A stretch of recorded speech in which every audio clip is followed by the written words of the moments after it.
Hello, আসসালামু আলাইকুম। আজকে আপনাদের কাঁঠাল দিয়ে কিভাবে পিঠা তৈরি করবেন খুব সহজে তা দেখাবো। অনেকেই কাঁঠাল খেতে পছন্দ করেন না, তারা কিন্তু এই রেসিপিটা খুব সহজেই তৈরি করে খেয়ে নিতে পারেন। কাঁঠালের পিঠার জন্য প্রথমে আমি কাঁঠালের টুকরো নিয়েছি কয়েক টুকরো। আমি একটা একটা করে কাঁঠাল থেকে বিচিগুলো আগে ফেলে নিচ্ছি। কাঁঠাল থেকে বিচিগুলো সবগুলো ফেলে নিয়েছি আমি। এখন আমি ব্লেন্ডার জারে কাঁঠালগুলো নিয়ে নিব। কাঁঠালগুলো ঢেলে দেওয়ার পর ব্লেন্ডারে আমি 1 কাপ চিনি দিব এখানে। আপনারা যদি মিষ্টি বেশি পছন্দ করেন তাহলে চিনির পরিমাণটা একটু বাড়িয়ে দিবেন। আমি এখানে 1 কাপ চিনি ব্যবহার করছি। চিনি দেওয়ার পর কাঁঠালটাকে আমি ব্লেন্ড করে নিব। খেয়াল রাখবেন এখানে যেন কোনো প্রকার পানি ব্যবহার না করা হয়, তাহলে কিন্তু একেবারে পাতলা হয়ে যাবে। ব্লেন্ড করা শেষ, আমি এখন একটা বাটিতে তুলে নিচ্ছি। আমি কিন্তু এখানে কোনো প্রকার পানি ব্যবহার করিনি। যদি আপনারা পানি ব্যবহার করেন তাহলে কিন্তু পিঠাটা সুন্দরভাবে তৈরি হবে না। সবগুলো ঢেলে নেওয়া শেষ আমার বাটিতে। ব্লেন্ড করার পর এতটুকু পরিমাণে হয়েছে আমার কাঁঠালগুলো, এবং কত ঘন হয়েছে বুঝতেই পারছেন। এখন এই কাঁঠালের মধ্যে আমি যেই উপকরণটা ব্যবহার করব তা হচ্ছে চালের গুঁড়া। আপনারা চাইলে এই পুরা পিঠাটা কিন্তু চালের গুঁড়ো দিয়েই তৈরি করতে পারেন, কিন্তু এখানে আমি 1 কাপ চালের গুঁড়ো ব্যবহার করছি। এই চালের গুঁড়োটা আমি হাতেই বানিয়ে নিয়েছিলাম। এখন চালের গুঁড়োটা আমি কাঁঠালের মধ্যে ঢেলে দিচ্ছি। আর 1/2 কাপ আমি ময়দা ব্যবহার করব। ময়দাটা দিচ্ছি যাতে করে একটু নরম হয়। এখানে যদি পুরো চালের গুঁড়াটা ব্যবহার করা হয় তাহলে ভাজার পর অনেক শক্ত হয়ে যায়, যেটা অনেক সময় বাচ্চারা খেতে পারে না। তার জন্য আমি একটু হাফ ময়দা দিয়ে নিলাম। আর এখানে ব্যবহার করতে হবে 1/2 কাপ পরিমাণ গুঁড়া দুধ। এখন সবকিছুকে আমি আস্তে আস্তে নাড়াচাড়া করে মিশিয়ে নিব। তাড়াহুড়া করার প্রয়োজন নেই, আমি ব্যাটারটাকে আস্তে আস্তে করে একটু একটু করে মিশিয়ে নিচ্ছি। এতে করে সুন্দরভাবে মিশে যাবে এবং দানা দানা ভাবটা থাকবে না। যদি একেবারে তাড়াহুড়া করে গুলিয়ে নিই তাহলে কিন্তু দলা পেকে যাবে। তার জন্য আমি একটু একটু করে নিচ্ছি এবং গুলিয়ে নিচ্ছি। আমি কিন্তু এটা আলতো হাতেই করছি, আপনারাও একটু সময় নিয়ে মাখিয়ে নেবেন। এই কাঁঠালের পিঠাটা খেতে অনেক দারুণ হয়ে থাকে। অনেকে কাঁঠাল খেতে পারে না অথবা কাঁঠালের গন্ধও নিতে পারে না, তারা যদি এইভাবে পিঠাটাকে বানিয়ে খেতে পারেন একেবারে মন ভরে যাবে। আমার বেটারটা আস্তে আস্তে ভাবে গুলিয়ে নেওয়া শেষ। এখানে কিন্তু আমি নারকেলের গুঁড়া ব্যবহার করব।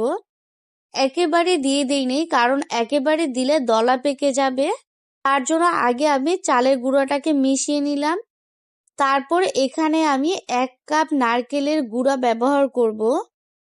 আমি যে নারকেলের গুঁড়াটা ব্যবহার করছি এখানে কিন্তু কোনো প্রকার মিষ্টি বা চিনি দেওয়া নেই।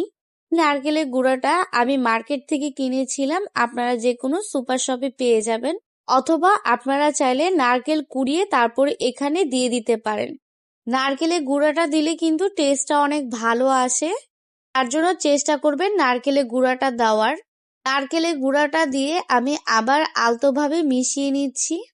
মিশিয়ে নেওয়া শেষ, ব্যাটারটা পুরাপুরি তৈরি পিঠার জন্য। আমি একটু আপনাদের দেখিয়ে দিচ্ছি, দেখুন কত ঘন হয়েছে এবং স্প্যাচুলারে নিলেও কিন্তু সরাসরি নিচে পড়ে যাচ্ছে না, তাহলে বুঝতে হবে পিঠার জন্য তৈরি হয়ে গেল। যদি আপনাদের কোনো কারণে পাতলা হয়ে যায় তাহলে আপনারা এখানে আরো 1/2 কাপ চালের গুঁড়া ব্যবহার করবেন। আমি এখন পিঠাগুলোকে ভেজে নিব।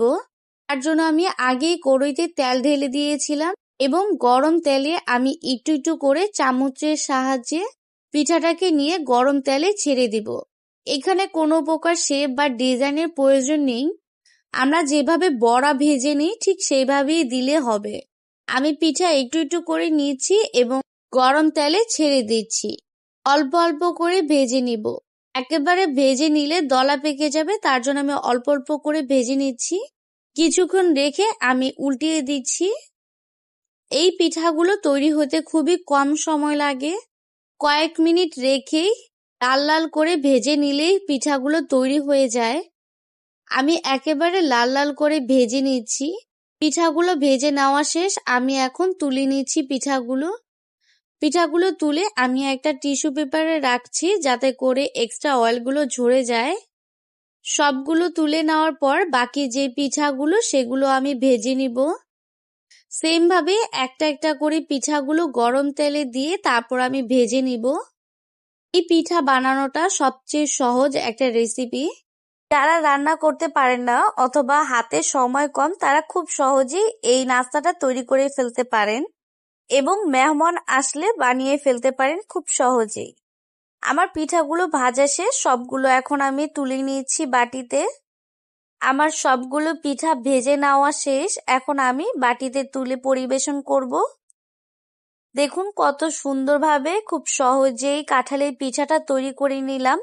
আমি একটু নারকেলের গুঁড়া উপর দিয়ে ছিটিয়ে দিয়েছি যাতে করে একটু সুন্দর দেখায়। আপনাদেরকে একটা ভেঙেও দেখাচ্ছি ভিতরটা। ভালো লাগলে অবশ্যই